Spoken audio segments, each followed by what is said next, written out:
QC Pod is a production of the Queen's Podcast Lab. For more, visit queenspodcastlab.org.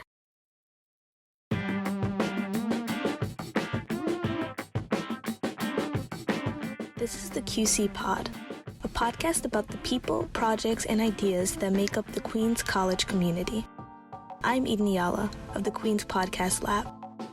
This week, I sat down with Queen's College Data Analytics graduate students Habiba Aziz, Esther Gennaro, and Rachel Ramphal to speak about their recent win at the UNICC's first global hackathon, Data for Good. Coming up next. Congratulations, you guys, and thank you for coming to chat with me. Thank you for having us. Thank you. Of course. So, you guys are all data analytics graduate students at Queen's College.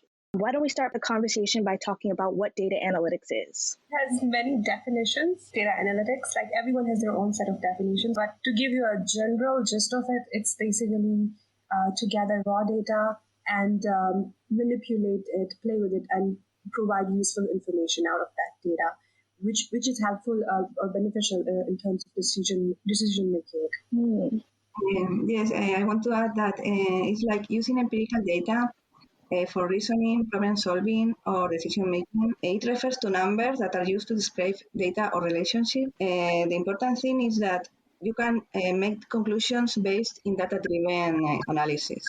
So you will get better actions. I would have just said, since there's a few different types of data analytics, I think like a pretty good broad definition would be it's basically the process of analyzing raw data and trying to find trends to answer some questions that you may have from your data set. Got it. Interesting. I had no idea coming into this. This sounds super cool. Hackathon, I'm into it. You guys are the winner of a global hackathon sponsored by the UN. No big deal. So what exactly is a hackathon? What does that entail? Well, a hackathon is a competitive event in which a large number of students from all over the world, in this case, compete to work in teams to make a decision project to answer a challenge. So like hackathons, like not only the UN does it, like different companies can do it. So usually it's just a short competition hosted by a company or organization where they'll bring a whole bunch of programmers together. Well, for our case, like data analysts, and we'll come together and work on a project that they give us. And it's usually a very short period of time. So people are just working around the clock, trying to figure out what they can do and what they can create. So I think it's pretty cool. That is really cool. Yeah, to echo with Rachel and Esther, you can work with other programmers. It's like they are kind of brainstorming or picking up what, different sets of people can come up with solutions, what different sets of people can provide solutions. Like, let's say if they are working on that in that shorter span of time, if they have such limited time, what sort of solutions they could come up. So just to echo what you guys are saying, correct me if I'm wrong, a hackathon would be promoted by any company, and they bring problems that need resolutions, and then programmers for a set time to go through data and analyze what the resolutions to these problems could be. It's not necessarily data. It could be any coding challenge. Like hackathon is basically like coding skills, where you implement some sort of analytical skills. It's not like confined towards data itself. In a broader general sense, it's more as like there could be a Java hackathon, there could be a mapping hackathon. So it depends on a particular field. UNICC mainly deals with United Nations data itself. So that's how they come up with this idea of bringing in students from all around the world globally to come up with solutions. Those are related to data itself. Got it. So tell me about your entry. So our challenge was on data visualization. So we decided to focus on gender inequality because for the UN's challenge, they wanted us to look at kind of their progress over the last 75 years. So we decided to focus on gender inequality, being an all-women's group and all.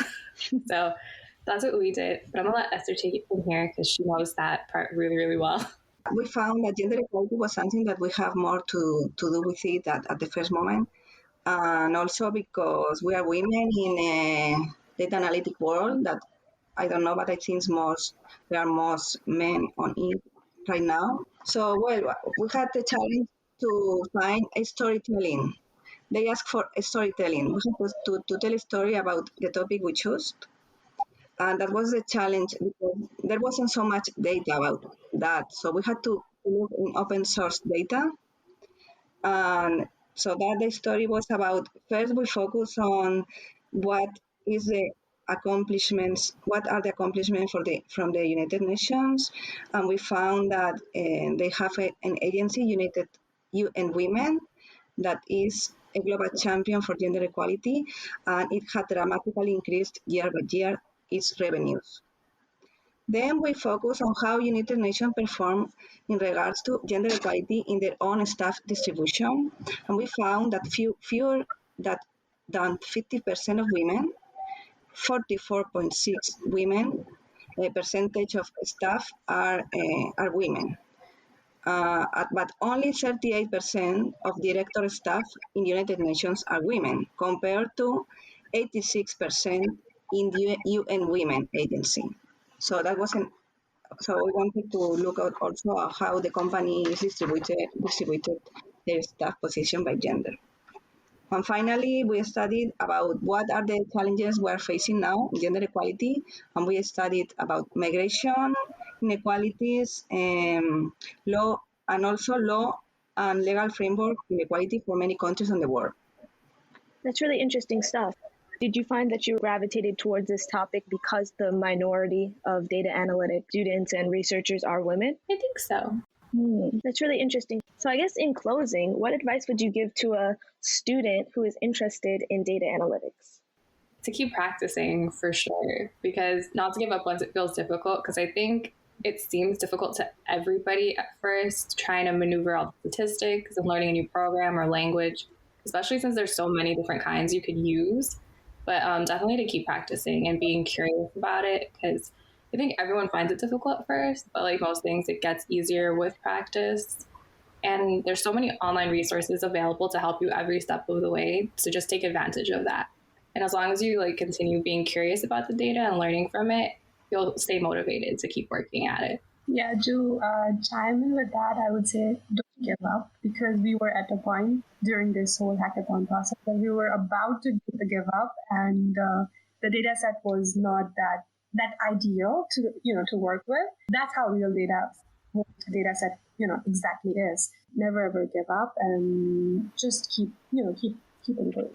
I would like to add that maybe the good thing about data analytics is that it can be applied to many fields.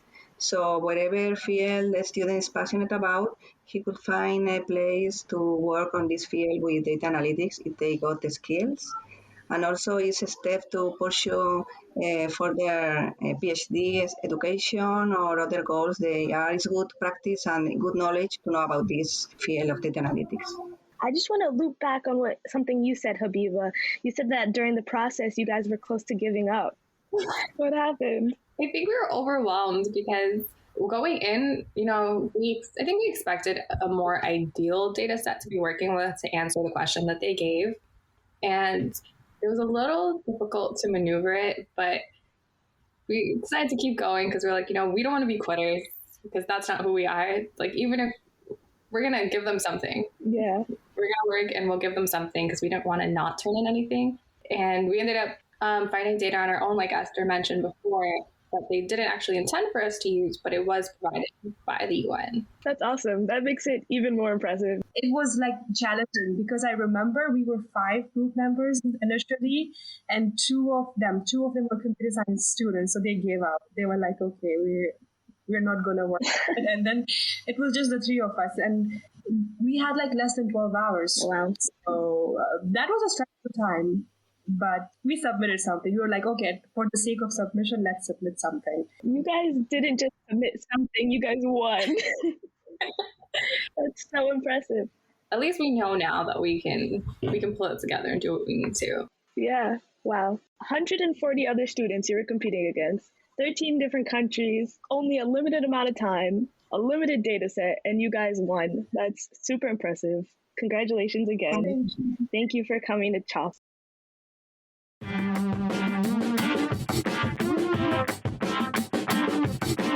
You've been listening to the QC Pod, a podcast about all things Queen's College. The QC Pod is a production of the Queen's Podcast Lab. For more, Visit queenspodcastlab.org/QCPod. Our show music is Lake Monsters by They May Be Giant. The episode was produced by Eden Ayala. Our head producer is Elizabeth Moreno. Our show heads are Jason Tagaw and Joseph Cohen. I'm Eden Ayala. Thanks for listening.